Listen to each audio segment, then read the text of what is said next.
Sábado. Boa noite.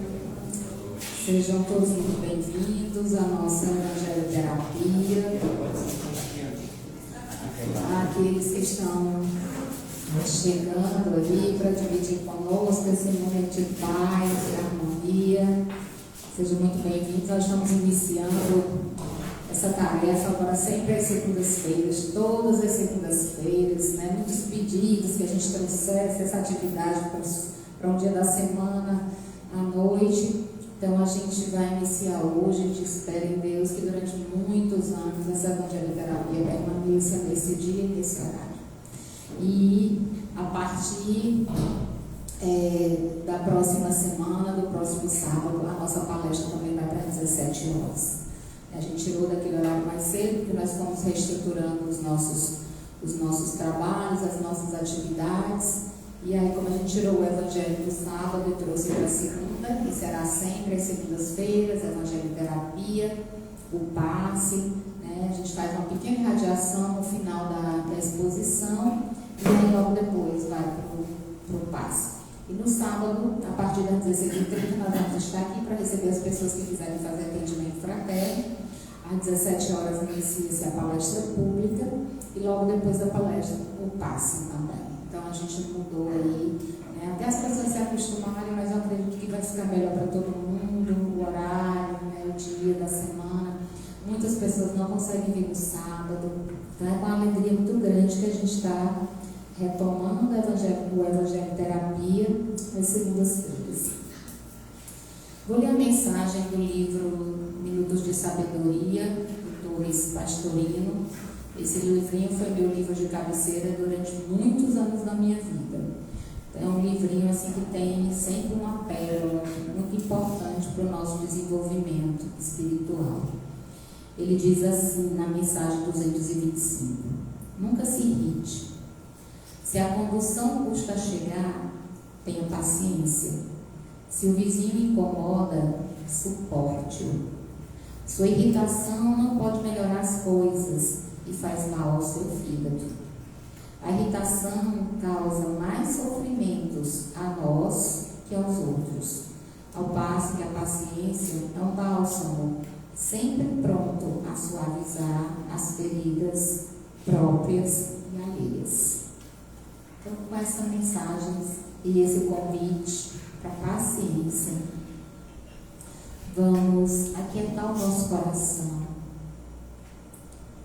manter os nossos pensamentos sintonizados e harmonizados com a espiritualidade amiga que se encontra aqui conosco nesse momento, preparando todo esse ambiente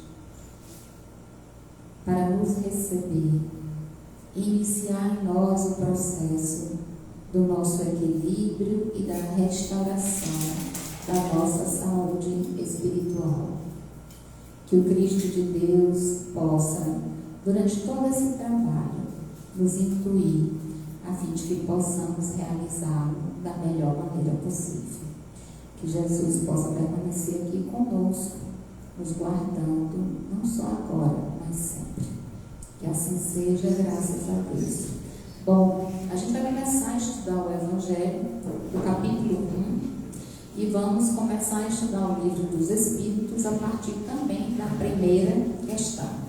Então a gente inicia sempre com o livro dos Espíritos, e aí o livro dos Espíritos ele tem uma estrutura muito interessante. Por quê? Porque ele começa com uma introdução.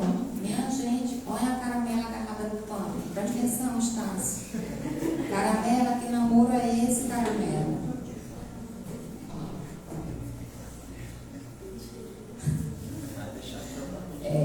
Tá muita vontade.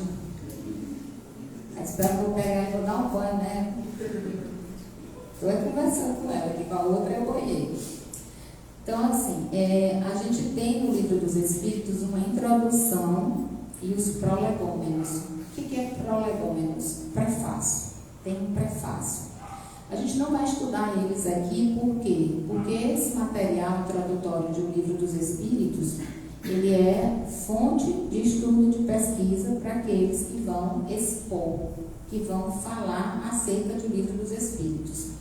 Mas eu aconselho vocês todos, quando vocês tiverem a oportunidade, leiam tanto a introdução quanto os prolegômenos de O Livro dos Espíritos. Por quê? Porque aqui Kardec, ele traz nessa introdução a explicação para vários termos que serão utilizados no decorrer do Livro dos Espíritos. Por exemplo, a palavra alma. Ele vai diferenciar o que é espiritismo do que é espiritualismo. Então, é uma parte muito importante para a gente estudar. Então, toda a introdução é longa, não é uma introdução curtinha, né? Nessa introdução, ele vai explicando a relação da doutrina espírita, por exemplo, com o septismo, a relação da doutrina espírita com a ciência. E essa introdução ela foi escrita por Allan Kardec. Ela não foi ditada pelos espíritos. Depois que todo o livro ficou pronto, ele faz a introdução. É um trabalho realmente científico. E quem escreve artigo científico sabe que a gente só escreve a introdução depois que escreve o trabalho inteiro. Porque na introdução você vai fazer o quê? Apresentar o que você produziu. Então aqui ele apresenta uma síntese de O Livro dos Espíritos, tá? Aqui ele vai apresentar essa síntese. São 17 itens. Hoje ela não está bem, não. São 17 itens. Depois vocês podem dar uma olhada. E aqui nos prolegômenos a mesma coisa. É curtinho os prolegômenos. Né? E aqui ele vai trazer vários trechos de várias mensagens assinadas por aqueles espíritos que colaboraram com a produção do Livro dos Espíritos. São João Evangelista, Santo Agostinho, São Vicente de Paulo, São Luís, o Espírito de Verdade, Sócrates, Platão, Fénelon, Franklin, e esse outro nome aqui que eu não sei dizer, porque é em alemão, mas é Swedenborg e tantos outros. Tá? Então, essa parte é uma parte para a gente estudar. A primeira parte do Livro dos Espíritos chama das causas primárias. Ora, quando a gente vai conhecer uma ciência nova ou vai iniciar o estudo de algo novo, a gente tem que começar pelas coisas primeiras. Tenho certeza que a Luana, que estou muito feliz de vê-la aqui, não se formou em enfermagem, ela não chegou no curso de enfermagem e já foi direto a ferir a pressão de alguém ou aplicar a injeção numa pessoa. Ela teve que começar da base. De tudo, dos pequenos detalhes, das pequenas coisas, das coisas menores. É como alguém que vai aprender a ler. Para ser alfabetizada, a primeira coisa que ela aprende, fonemas, sons. Depois que ela aprende fonemas, os sons, ela começa a relacionar fonemas com letras. E aí, associando fonema e letras, ela começa a formar sílabas. Então, em todo o processo, a gente começa pelas causas primárias. Aqui não é diferente. Kardec, sendo o cientista que ele inicia pelas coisas primeiras.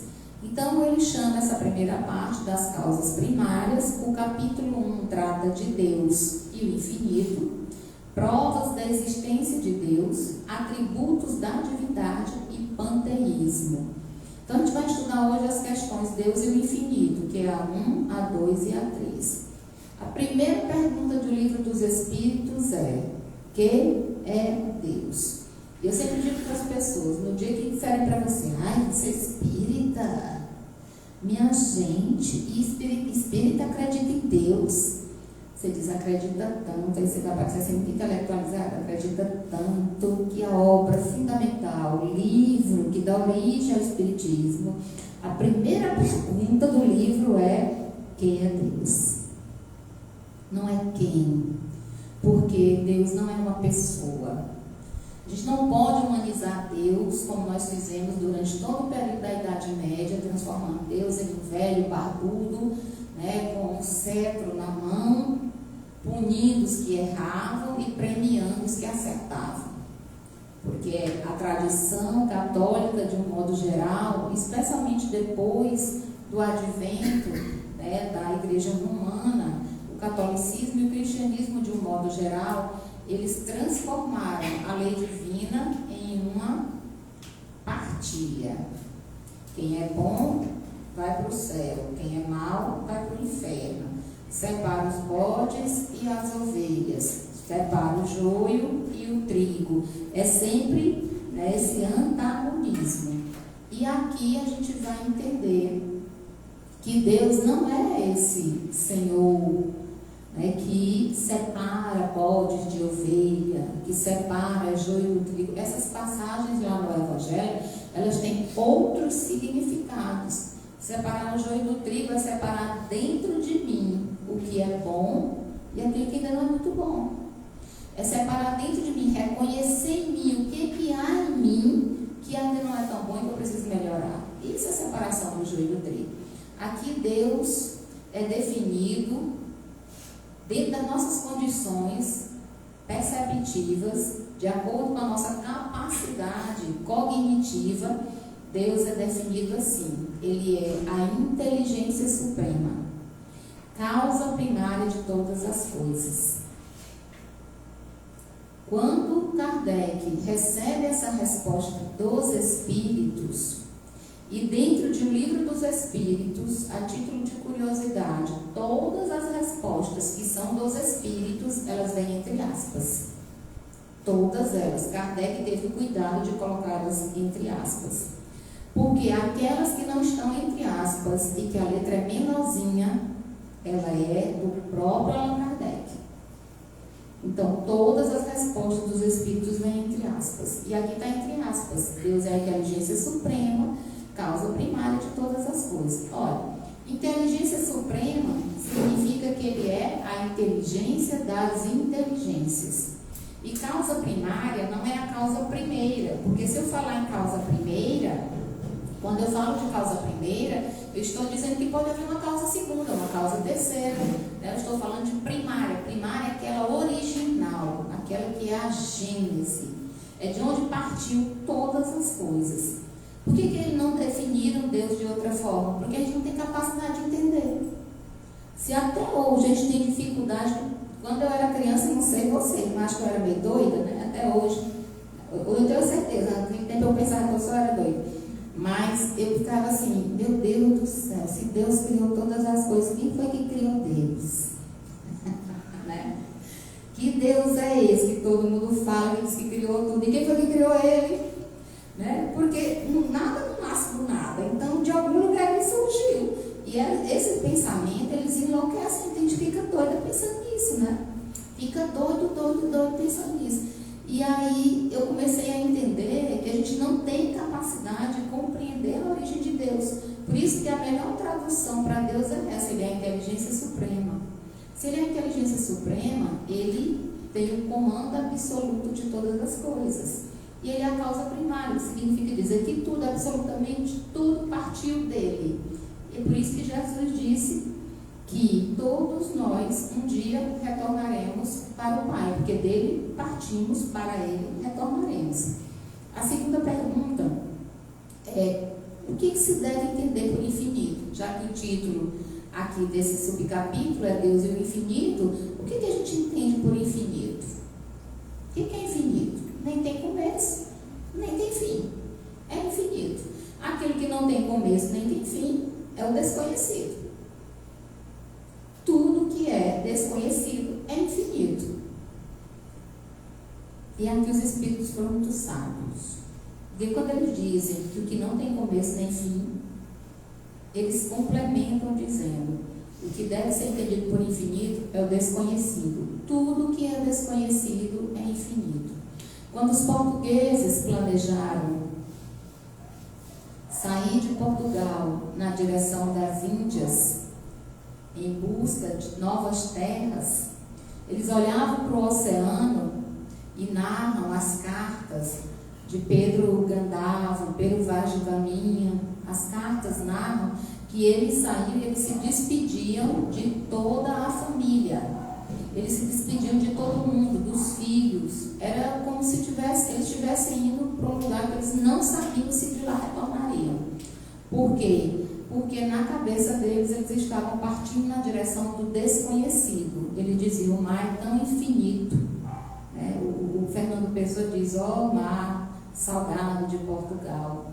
Por tuas águas, quantos navegaram, quantas mães ficaram a chorar, para que tu fosses nosso, ó mar. Esse mar infinito, para ele não tinha começo nem fim, era o desconhecido. Então ele se despediu de todos. Porque tudo aquilo que é desconhecido é infinito. Olha para o horizonte. Quando a gente olha para o horizonte, a gente pensa, meu Deus do céu, olha, o mundo é grande. O que será que tem atrás daquela linha vermelha? O desconhecido é infinito. Tudo. Sempre na beira do mar. E olhe para a praia. Quando você vê a linha da água encontrando com a linha do céu, que a gente chama de linha do horizonte, a gente pensa, não tem fim. É o desconhecido. E ele foi muito sábio, o Kardec, e os espíritos que responderam, eles foram muito sábios quando eles dizem que o infinito é o desconhecido. Por quê? Porque nós não conhecemos Deus. Nós não sabemos defini-lo. Então, para nós, ele é o desconhecido. Mas ele é o desconhecido nesse sentido, de infinito. Nós precisamos ir pouco a pouco nos aproximando dele para que nós possamos ter essa relação com ele, né, de ir conhecendo. Como é que a gente conhece Deus? Como é que a gente conhece um pintor? Como é que a gente reconhece um pintor?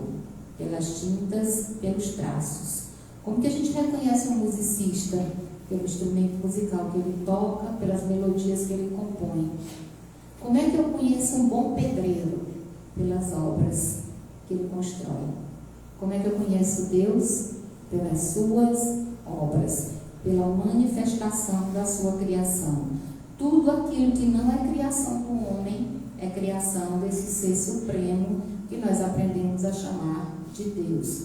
Desde a delicadeza de um pirilampo no meio da escuridão, que não tem cor mais linda, porque você está no interior e aquele monte de pirilampozinho brilhando no meio do mato. São verdadeiras estrelas cadentes no meio da escuridão. Uma coisa mais bela do que você estar numa noite escura e o céu estrelado. Todas essas coisas que não são criações nossas, são criações de Deus. E a terceira e última pergunta dessa parte, o Kardec pergunta: poder-se-ia dizer que Deus é o infinito? E aí ele diz, os Espíritos dizem a Kardec, é uma definição incompleta. Porque a pobreza da linguagem humana é insuficiente para definir o que está acima da linguagem dos homens. Nós não temos vocabulário para definir Deus. A linguagem humana é pobre. O poeta mais maravilhoso do mundo, o maior literato da humanidade, não tem condição de definir Deus, porque a nossa linguagem é pobre. A nossa linguagem é muito pobre. Aqui a gente tem um atributo de Deus, mas não podemos defini-lo como infinito. Para a nossa linguagem, Deus é a inteligência suprema, Deus é a causa primária de todas as coisas, Deus é o infinito, ele não tem nem começo nem fim. Mas ele diz, é uma linguagem pobre, é pobre. Nós não conseguimos de maneira nenhuma definir Deus porque a nossa linguagem não permite. Muito bem. Fiquem aí com as caraminholas de vocês, porque os Espíritos têm esse negócio, né? Como é um livro filosófico, ele começa a botar umas caraminholas na cabeça da gente. Ele bota umas caraminholas na nossa cabeça e a gente passa e diz, meu Deus do céu, como é que é? Deus não é infinito, é um atributo dele. Deus é a inteligência suprema. É a causa primária de todas as coisas, certo? Então, para que a gente não se aperreie tanto, né, não aperreie tanto o juízo, é só lembrar que a gente conhece o Criador através das suas criações. Olhe para o mundo, para tudo que é de mais belo nessa natureza. Olhe para o seu corpo, para o seu próprio corpo físico. Tudo que ele produz de milagre a cada instante, os anticorpos lutando para que você fique vivo, teu coração bombeando sangue, teu cérebro funcionando perfeitamente, todos os teus órgãos. Olha para o milagre que é o seu corpo físico e perceba a grandiosidade de Deus. E agora a gente vai estudar o Evangelho segundo o Espiritismo, capítulo 1, E aí, só para a gente fazer uma introdução, esse livro também tem um prefácio, que a gente precisa ler depois. Geralmente eu recomendo quem vai começar a estudar o Evangelho em Casa, começa por ele, tá? E aqui a gente tem um prefácio, tem nesse prefácio um texto que chama O Interesse e a Assistência dos Espíritos na Elaboração do Evangelho segundo o Espiritismo, e logo depois a gente tem uma introdução. Esse prefácio, ele é apresentado pelo próprio Espírito de Verdade. E é nesse prefácio que tem uma frase muito famosa, que muitos espíritas, inclusive, repetem nas suas palestras, que é aquela: são chegados os tempos em que todas as coisas devem ser restabelecidas em seu verdadeiro sentido, para dissipar as trevas, confundir os orgulhosos e glorificar os justos. Por que o Espírito de Verdade coloca isso aqui? Porque o Evangelho, ele vem dissipar as trevas, ou a ignorância de tudo que foi acrescentado ao Evangelho de Jesus, que não é de autoria do próprio Cristo.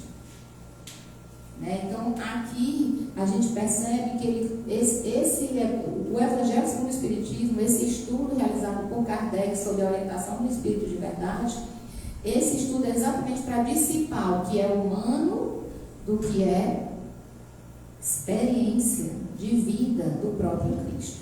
Então, aqui a gente só vai ter os ensinamentos morais de Jesus. As predições, os milagres, eles não vão comparecer aqui, porque muitas coisas foram distorcidas pelas traduções e pelo interesse das próprias igrejas. Cada igreja tem sua Bíblia, vocês já observaram isso? Toda religião tem a sua própria Bíblia. Tem algumas, inclusive, que tem um livro sagrado que diz que Jesus nem é o Messias enviado por Deus, que o Messias ainda virá, que Jesus é só mais um dos profetas. Então, a gente tem um prefácio. Depois do prefácio, a gente tem aqui a introdução, que vai falar sobre o título da obra, vai falar sobre o impacto do Espiritismo, vai trazer algumas informações a respeito de como esse Evangelho ele foi escrito, porque o primeiro título do Evangelho era a Imitação do Evangelho, e eles acharam esse título não muito adequado, então eles substituíram o título, e aí vem uma introdução. Nessa introdução, ele vai apresentar o objetivo da obra, além do objetivo da obra, a autoridade da doutrina espírita. Logo depois, um pouquinho mais adiante, ele vai tratar das notícias históricas. Essa parte é interessante. Por quê? Porque aqui em Notícias Históricas, Kardec,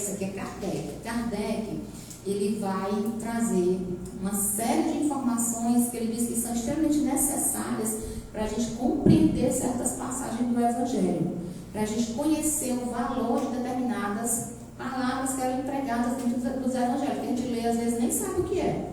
Vocês sabem o que era o escriba ao tempo de Jesus?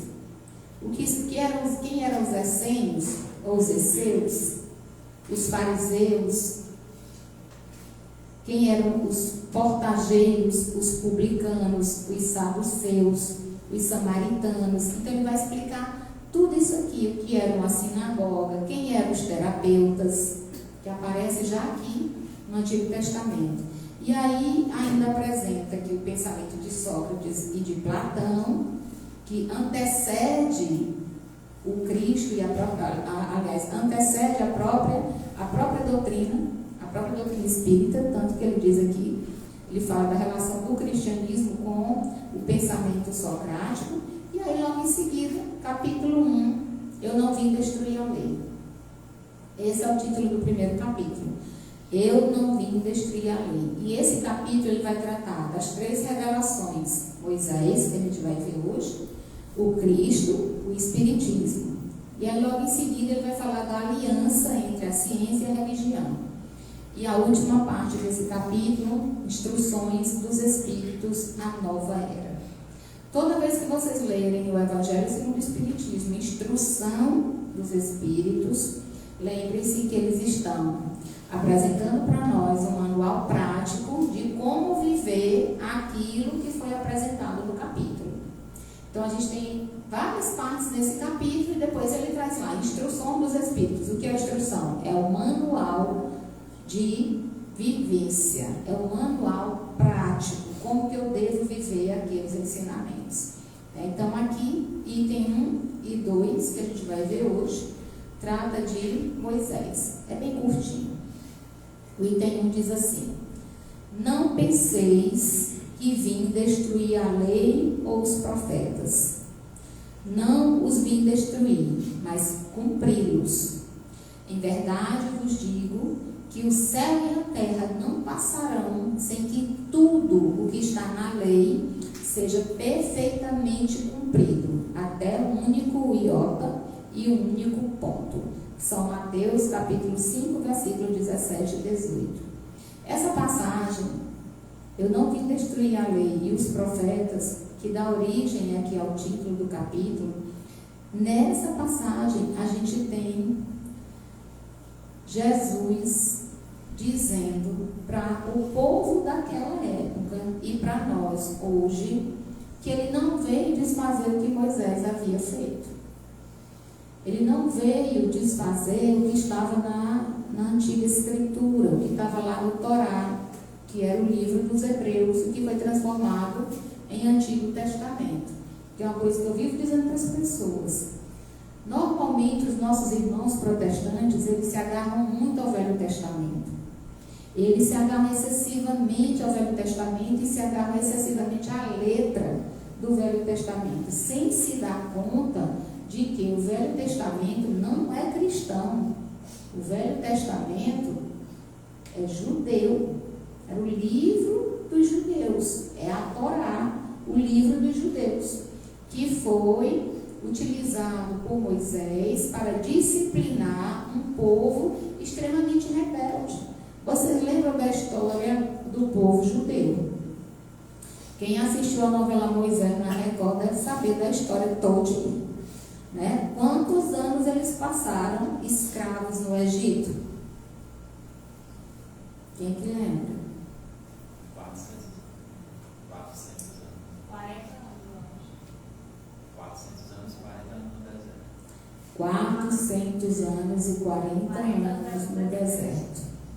E eles foram para o deserto depois que eles conseguiram fugir do Egito. Agora você imagina um povo que vivia cativo e depois foi completamente isolado da sociedade, porque eles viviam no meio do deserto. Imagina como que esse povo não se conduzia, não se comportava. Era um povo extremamente belicoso, agressivo, rancoroso. Era olho por olho e dente por dente. Era um povo extremamente endurecido.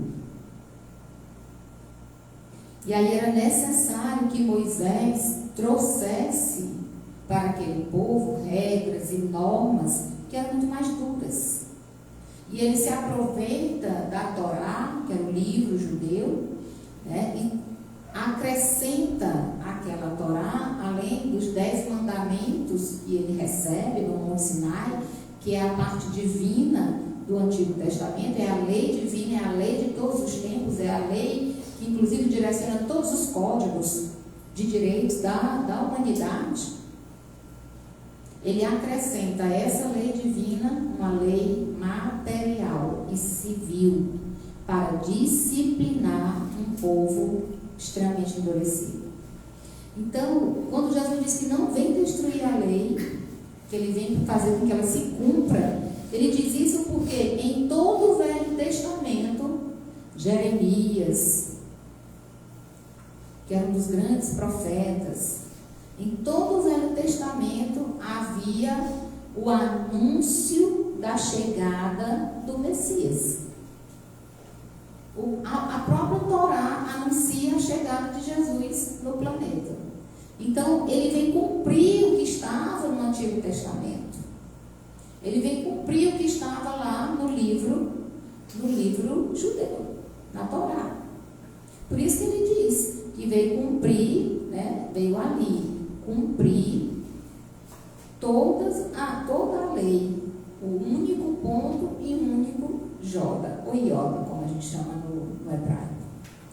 Ele veio cumprir a lei e os profetas. Quando Jesus chega ao mundo, Moisés já havia recebido os 10 mandamentos.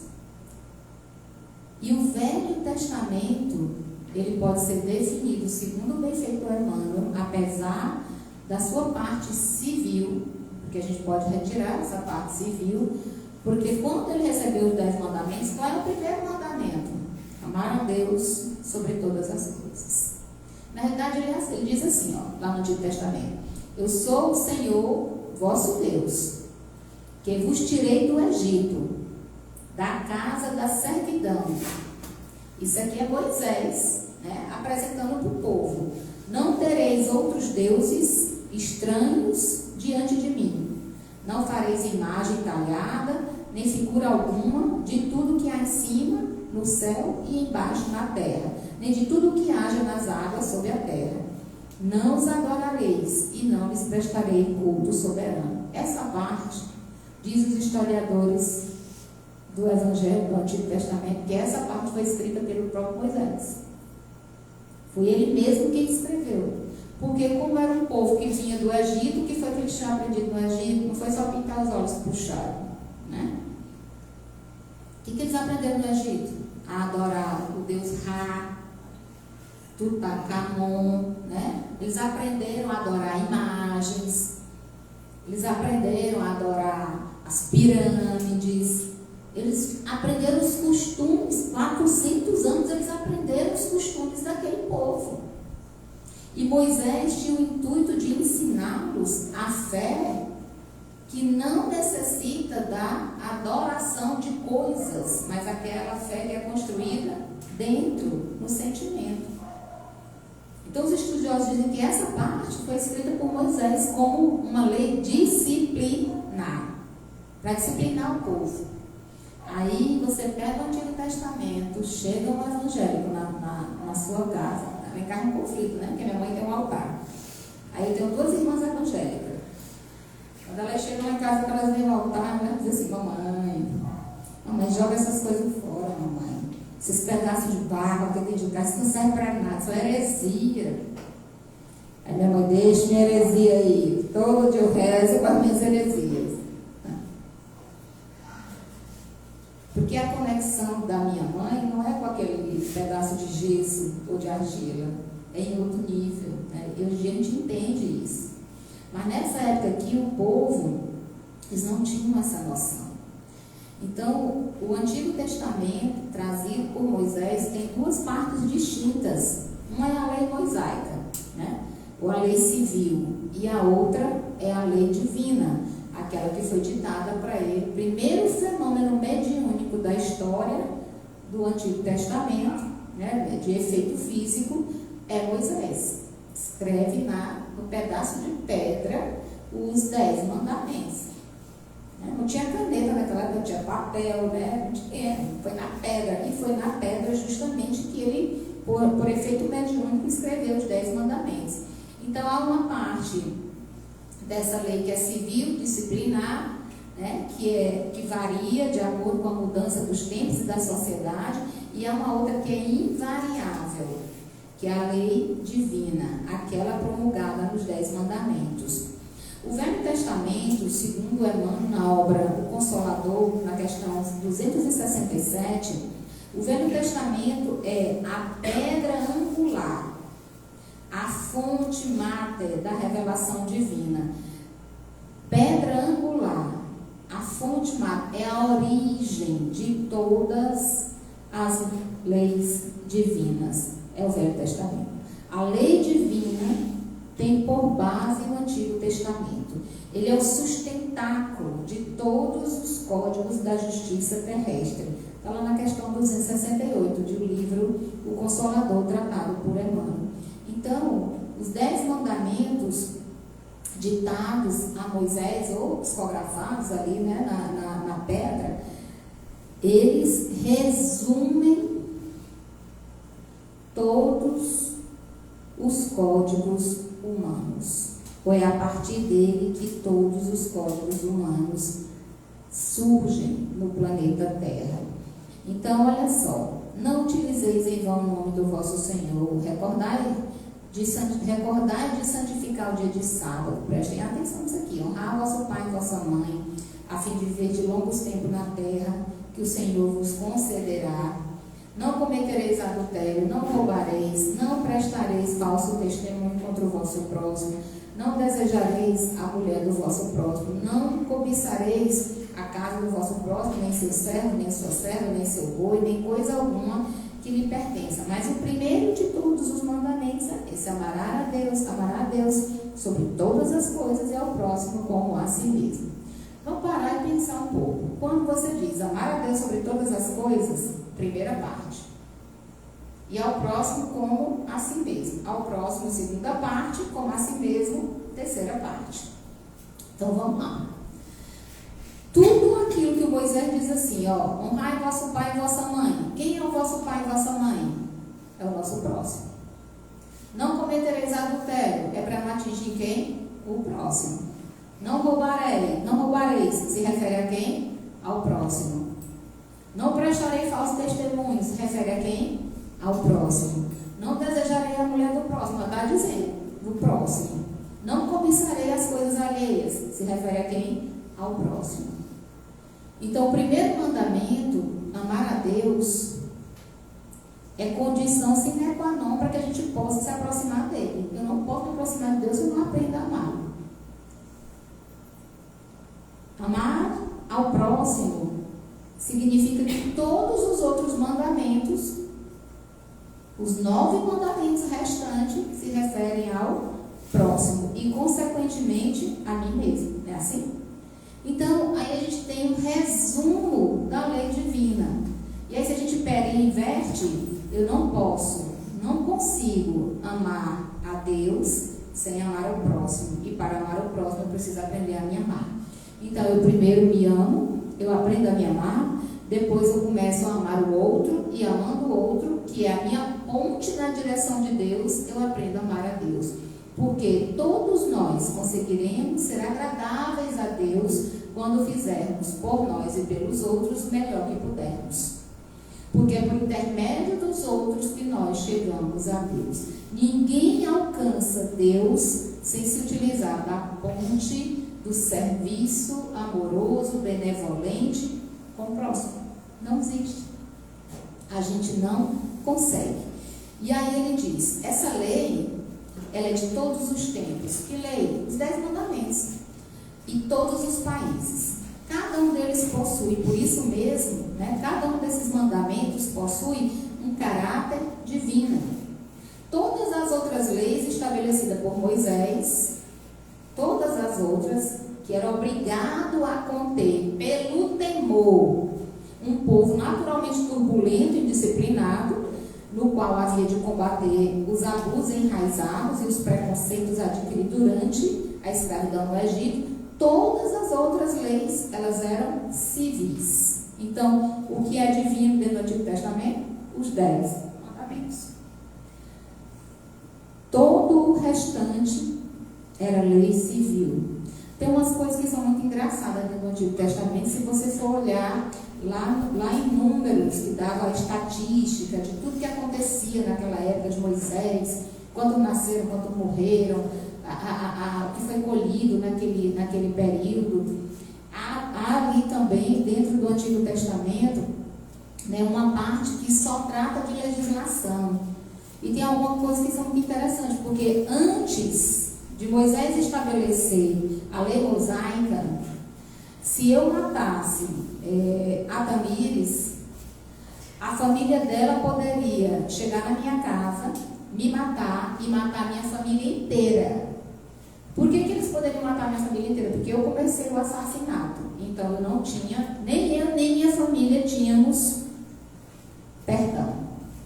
Moisés, educando aquele povo, estabeleceu a seguinte norma: não, a Adriana matou a Tamires, pois alguém da família da Tamires tem direito de matar ou a Adriana ou alguém da família dela.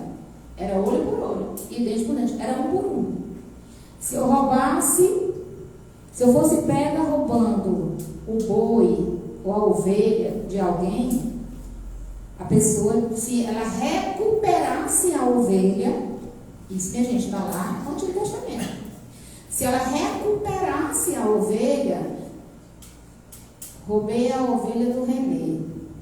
Aí o Renê encontrou a ovelhinha dele berrando lá no meu quintal. Foi lá e buscou a ovelha, levou a ovelha para casa.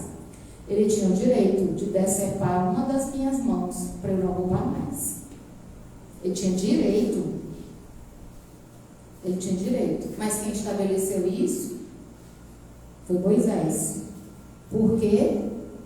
Porque antes de Moisés, se eu roubasse a ovelha do Renê e ele encontrasse a ovelha na minha casa, ele tinha o direito de levar todo o meu rebanho e me deixar passando fome. Aí a gente não entende o contexto, não conhece a história e aí fica fazendo os julgamentos. Então imagine o tanto que a gente já melhorou, porque se hoje eu roubasse a ovelha que o Renê não tem, né? Mas se eu roubasse a ovelha do Renê, ele ia na delegacia, fazia uma denúncia, eu ia lá, provavelmente ia passar uma vergonha muito grande, né? Ia pagar uma fiança, ia me embora com a minha ficha suja, né? Então, por causa de uma ovelha ou de uma galinha. Naquela época, não. Então, imagina o quanto que nós melhoramos. E o tanto de trabalho que Moisés teve para disciplinar aquele povo. Havia tantos miseráveis, tantos famintos naquela época na Palestina, que Moisés estabeleceu a seguinte lei civil: a gente vai plantar dentro do nosso terreno, e o terreno era demarcado por cercas, como ainda hoje é, né? As terras não têm suas cerquinhas, só que naquele tempo eles produziam. Então eles lançavam as sementes para plantar, por exemplo, milho. Tudo que caísse para fora da cerca, mesmo que fosse dentro do terreno da pessoa, ele não podia colher. Por que ele não podia colher? Porque eram os miseráveis e famintos. Era para eles. Eram eles que iam colher para comer. Só podia colher aquele que estava dentro do cercado. Eles eram mais evoluídos nesse sentido do que nós, porque hoje em dia os grandes produtores, né, do agronegócio, eles plantam, passam o trator em cima, vendem tudo para os Estados Unidos e o dinheirão fica só no bolso deles, não divide com ninguém, nem com o próprio país. Então, a gente tem aqui, né, por que a gente entende aqui que Jesus não veio destruir a lei? Porque a lei divina, os 10 mandamentos, ele veio pelo contrário, ele veio cumprir. Ele veio cumprir, ensinar como cumprir esses 10 mandamentos. E aqui a gente entende que somente a ideia de um Deus terrível, um Deus que punia, um Deus que castigava, um Deus que era cruel, um Deus que mandava para o inferno, um Deus, né, muito cruel, só a imagem de um Deus assim conseguiria conter aquele povo. Aí nós fomos educados dessa maneira: não vai isso não, menino, senão tu vai para o inferno. Tu não fala um negócio desse não, meu filho. Olha que o capeta está aí esperando, né, com o tridente na mão. A gente foi educado dessa maneira. Faça isso não, que Deus castiga, né? Então a gente precisa ter o entendimento de que aquilo era necessário aquele tempo, com aquele povo. Hoje em dia nós já entendemos que Deus é amor. Que Deus é amor. E que é evidente, como diz aqui o Evangelho, que aquele que colocou lá em seus mandamentos: não matarás, não causará dano ao teu próximo, não poderia se contradizer fazendo do extermínio de alguém que vai ser exterminado eternamente no inferno uma possibilidade. Deus não faria isso com sua própria criação. Então, as leis mosaicas, propriamente ditas, elas possuíam um caráter essencialmente transitório. Não era mais para a gente estar vivendo isso. De que Deus manda para o inferno, Deus castiga, que você, porque você não é assim, você não é assado, porque você é dessa cor, porque você tem essa orientação sexual, porque você tem essa religião, você vai para o inferno. Porque você não acredita nisso, porque você... Não era mais para existir isso, gente. Isso é da época de Moisés, mais de 5.000 anos. A gente precisa ir renovando esse nosso pensamento. Porque Jesus não veio destruir a lei de Deus. Ele veio cumpri-la. Entenderam? Tudo bem. Ótimo.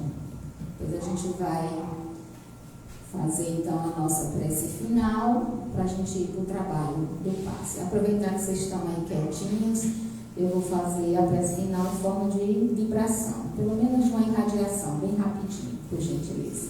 Agradecer ao povo que acompanhou a gente aí pelo Instagram. Muito obrigada.